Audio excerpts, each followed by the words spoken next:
Olá, amigos da TV Serra Norte, pessoal do YouTube. Estamos de volta com mais um Mundo do Vôlei. Na semana passada a gente terminou o programa falando um pouquinho do que a gente acreditava que viria a ser o Campeonato Mundial. Começou na quarta-feira, né, com o Brasil enfrentando o Egito. E hoje a gente vai fazer um apanhado de tudo que rolou da participação do Brasil na primeira fase. E o Brasil, como eu disse, começou enfrentando o Egito, uma seleção bastante inexpressiva no cenário mundial, e venceu com facilidade, por 3-0, com parciais de 25-17, 25-22 e 25-20. Wallace e Douglas Souza foram os maiores pontuadores do Brasil e marcaram 12 pontos cada um. Nesse primeiro jogo já era esperado a supremacia brasileira, o Brasil não fez mais do que a obrigação. O Egito é um time bastante tímido, quase amador, mas que em alguns momentos até deu trabalho para o Brasil, né? Início de campeonato, primeiro jogo sempre é complicado, os atletas estão mais nervosos e o Brasil, depois que conseguiu respirar e colocar as coisas no lugar, venceu com facilidade. No dia seguinte, a grande prova de fogo do Brasil.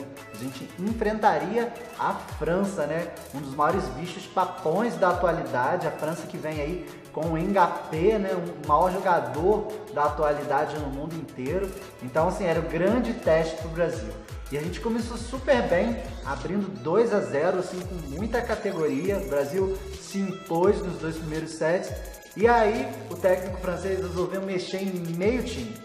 Mudou bastante a sua equipe e o Brasil teve dificuldade de se adaptar. O saque passou a ser mais forçado da França, dificultando a recepção brasileira, e a França conseguiu empatar em 2-2 a partida, levando o jogo para o tie-break.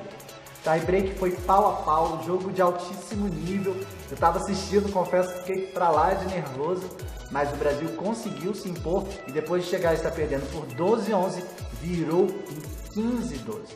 A partida teve um show à parte do Lipe, que foi poupado dos amistosos contra a Alemanha e também da partida inaugural contra o Egito. E o Lipe fez nada menos do que 5 pontos de bloqueio somente no Mbappé.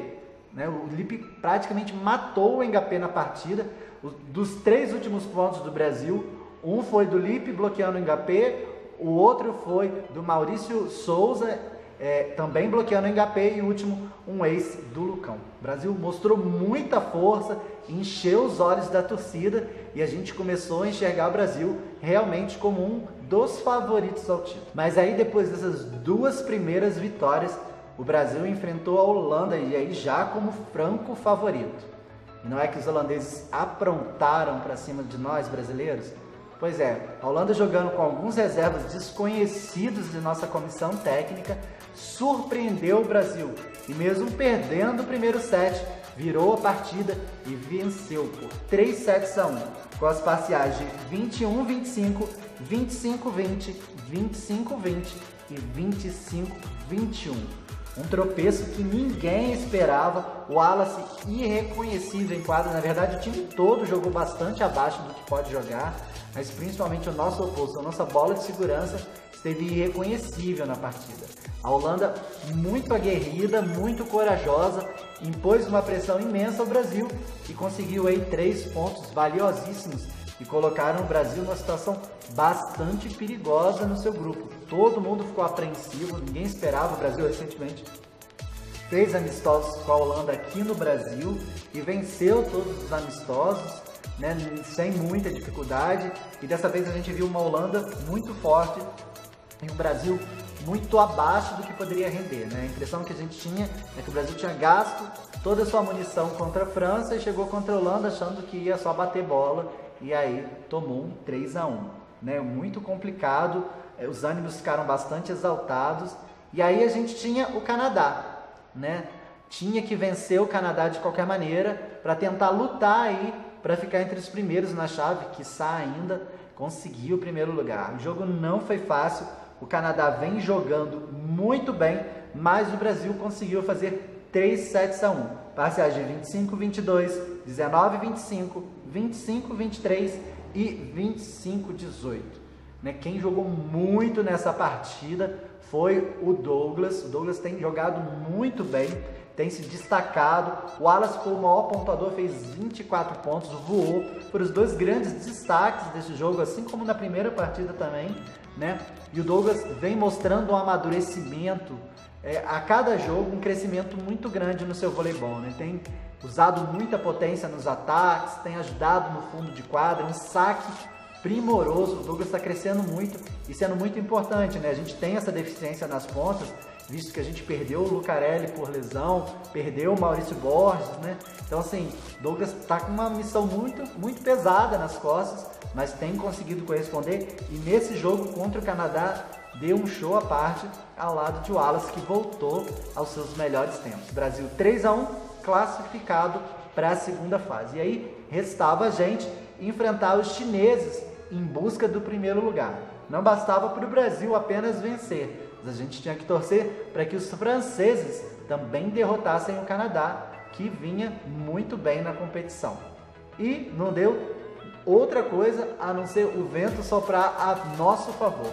O Brasil venceu a bem jovem seleção chinesa, uma seleção que vem crescendo muito, jogadores com entre 21, o mais velho da China tem 26 anos, jogadores altos, que vem crescendo tecnicamente, uma seleção que vai dar muito trabalho no futuro, mas que hoje ainda não é nenhum bicho-papão. O Brasil não fez por menos e venceu por 3-0, com um pequeno susto no primeiro set, onde os chineses lideraram uma parte, mas depois o Brasil se recuperou e fez 25-21, 25-22 e 25-17, selando assim a sua participação. O Wallace foi mais uma vez o maior pontuador da partida com 21 pontos. E aí ficava a nossa espera pelo jogo entre França e Canadá. Brasil inteiro torcendo para a França, e Mbappé correspondeu e comandou a França na vitória sobre o Canadá por 3-0. As parciais foram 25-22, 25-21, 22-25 e 25-17, selando assim a classificação do Brasil em primeiro lugar na chave, algo que poucos acreditavam depois da derrota para a Holanda. A classificação ficou assim: o Brasil em primeiro com 11 pontos, em segundo a Holanda também com 11 pontos, terceiro a França também com 11 pontos, aí a diferenciação se deu nos critérios de desempate, em quarto o Canadá com 9, em quinto o Egito com 3 e o lanterna foi a China, que não marcou ponto algum. Com essa vitória, o Brasil saiu em primeiro, foram definidos os grupos da segunda fase. E graças a Deus, a gente pegou um grupo, não vou dizer fácil, mas menos difícil. O Brasil ficou no grupo F, com Brasil, Bélgica, Eslovênia e Austrália.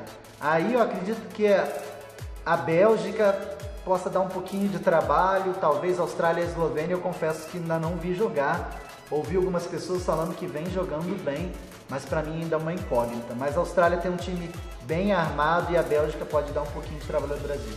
Mas dessa vez realmente somos francos favoritos para sairmos em primeiro lugar. O grupo F ficou Itália, Holanda, Rússia e Finlândia.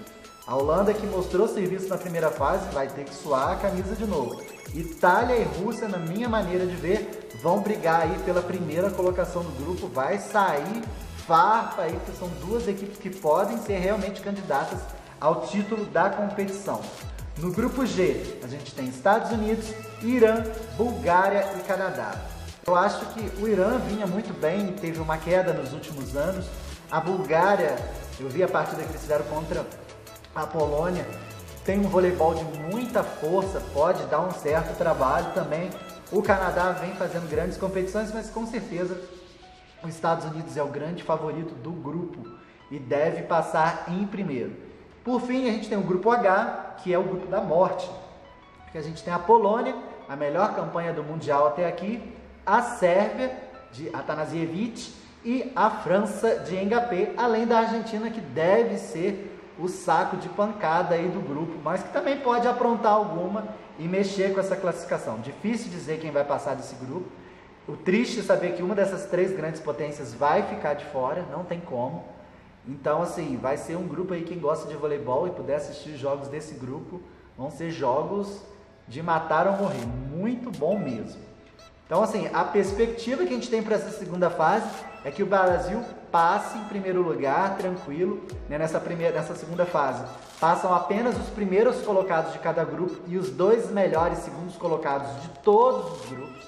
Então vai passar bem menos gente agora, né? O negócio começa a funilar para a próxima fase e a gente acredita que o Brasil deva passar em primeiro lugar aí, porque realmente pegou o grupo mais fraco de todos, assim, é obrigação da gente passar mesmo.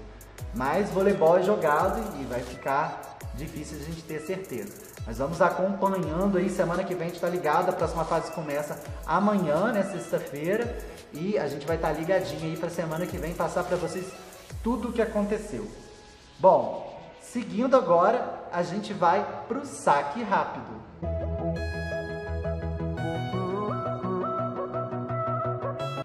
Bom, a gente começa o saque rápido de hoje ainda falando de Mundial, só que agora do feminino, que começa no próximo dia 29.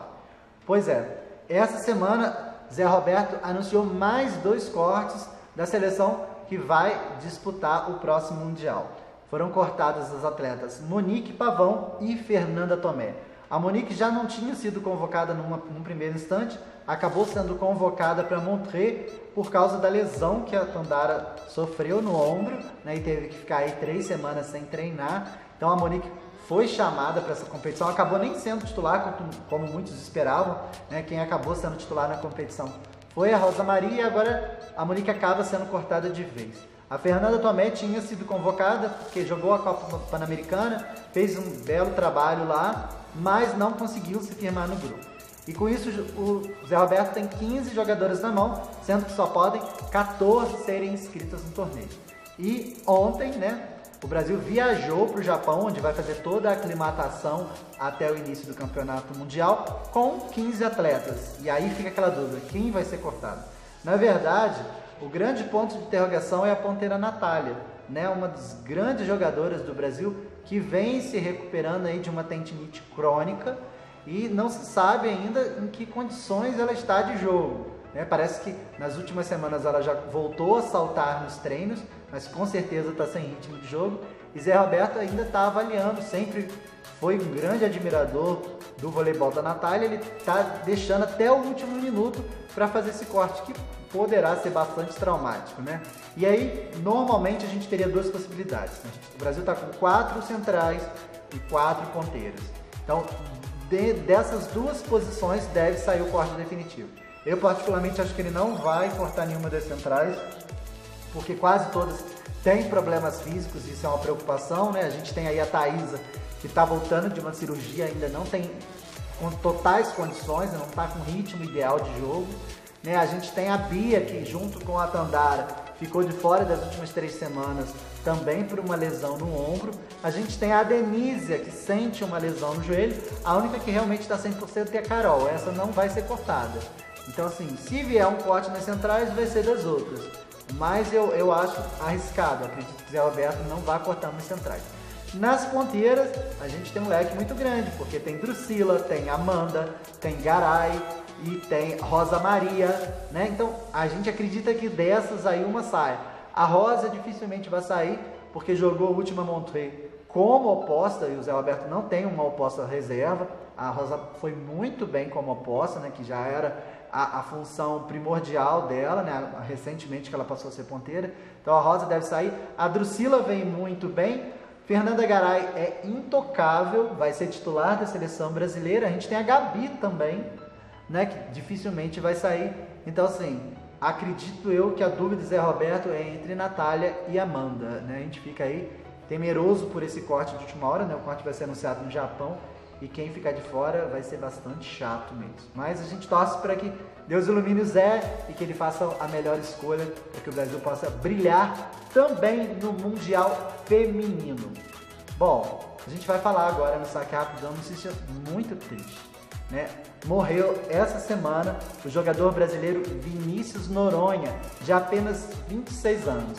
O Vini, como era conhecido, jogava no Teruel, da Espanha, já havia 3 anos. Ele, que é natural de Macaé, vinha jogando na equipe e tinha o sonho de se naturalizar espanhol e defender as cores da Espanha. Isso poderia acontecer já no ano que vem, né? Com prazo de 4 anos, que ele poderia dar início ao seu processo de naturalização.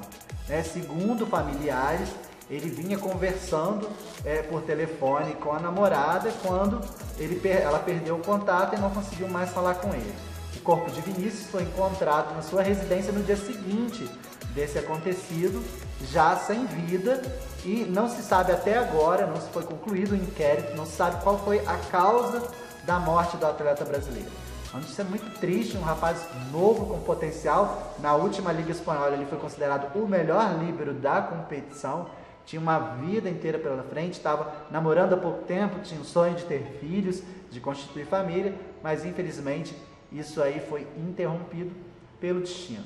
A gente dá aí as nossas condolências a toda a família do Vini, a gente sente muito, mas bola que segue. Que Deus abençoe ele, que ele seja na paz de Deus ao lado do nosso Salvador.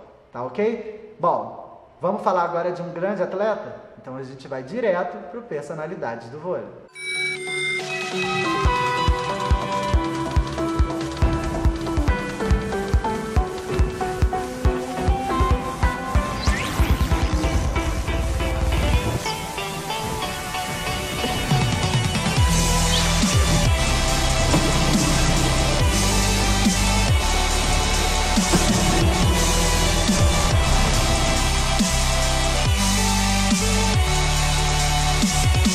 Nayane de Almeida Rios inspirou-se nos passos de seu pai, seu Colemar Rios, quando iniciou seus primeiros contatos com a modalidade em meados do ano 2000, apenas por divertimento. O clube que a revelara foi a Tuna Ludo. Depois a atleta prosseguiu com passagens por Paysandu, Clube Remo, Assembleia Paraense e também pelo COPN do Paraná.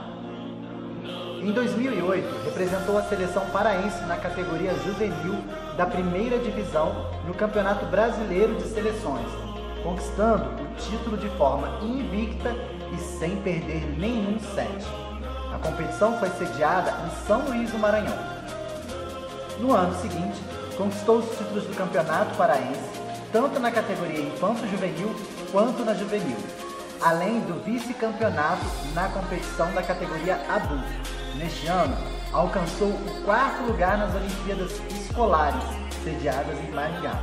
Ainda em 2009, representou a seleção paraense no Campeonato Brasileiro de Seleções, na categoria Juvenil da primeira divisão, e alcançou a 6ª colocação, época em que estava sendo observada pelo técnico Antônio Rissola. No ano seguinte, alcançou pela seleção paraense o 3º lugar no Campeonato Brasileiro de Seleções, novamente na capital cearense, pela categoria juvenil, e foi convocada para disputar o Campeonato Sul-Americano Infanto-Juvenil de 2010, época que foi indicada ao troféu Rômulo Maiorana.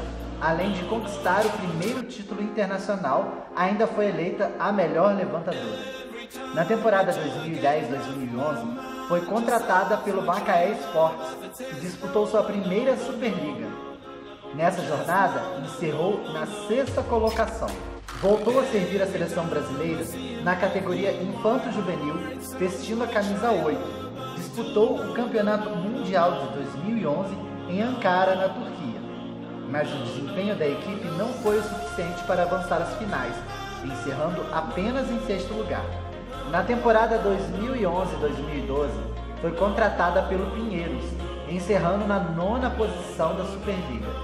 Em 2012, foi convocada pelo técnico Luiz Omar de Moura para a seleção brasileira, desta vez na categoria juvenil, para disputar o Campeonato Sul-Americano em Lima, no Peru, onde conquistou a medalha de ouro e novamente foi eleita a melhor levantadora da competição. Em sua 2ª temporada no Esporte Clube Pinheiros, alcançou a 4ª colocação no Campeonato Paulista de 2012 e disputou a Superliga Brasileira, encerrando na 6ª colocação. Em 2013, foi convocada para o início dos treinamentos para o Campeonato Mundial Juvenil. Disputou o referido campeonato, vestindo a camisa 2 e conquistando a medalha de bronze. Mesmo não sendo titular, figurou bem nas estatísticas. Nesse mesmo ano, foi convocada por Luiz Omar para a seleção brasileira da categoria Sub-23, novamente sendo a camisa 2 do time. Disputou a primeira edição da Copa Pan-Americana Sub-23, sediada também em Lima, no Peru, oportunidade onde conquistou a medalha de prata. Em 2014, foi contratada pelo Camponesa Minas e foi vice-campeã mineira deste ano. Aos 20 anos de idade, assumiu a condição de titular na Superliga. Ainda em 2014, foi convocada para a seleção brasileira para os treinamentos visando a disputa da edição do Campeonato Sul-Americano Sub-22, cujo técnico era o Vagão. Foi cortada do grupo que disputou a competição recém-criada quando se reintegrou ao Camponesa Minas. Em 2015, disputou pelo Camponesa a edição da Copa Banco do Brasil, encerrando em 6º lugar. Na sequência, a Superliga Brasileira contribuiu para que seu clube avançasse à semifinal, a primeira de sua carreira. Após 3 temporadas em Minas, transferiu-se para o Barueri, time do técnico da seleção brasileira José Roberto Guimarães, com o qual disputou a temporada 2017 e 2018 da Superliga. Depois de muitas lesões durante todo o ano, Nayane se transferiu para o SESI Vôlei Bauru, onde atuará na próxima temporada.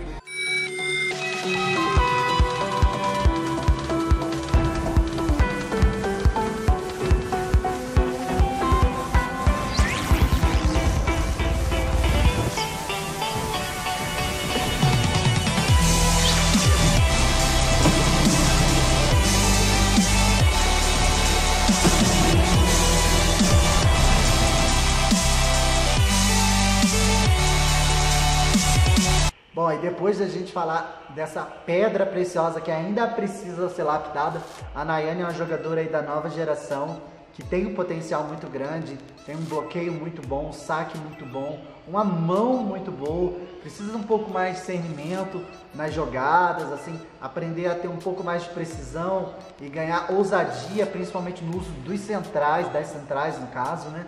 Mas é uma jogadora de muito talento e que vem adquirindo muita bagagem em grandes times pelos quais já passou e pode ser um dos futuros da seleção brasileira.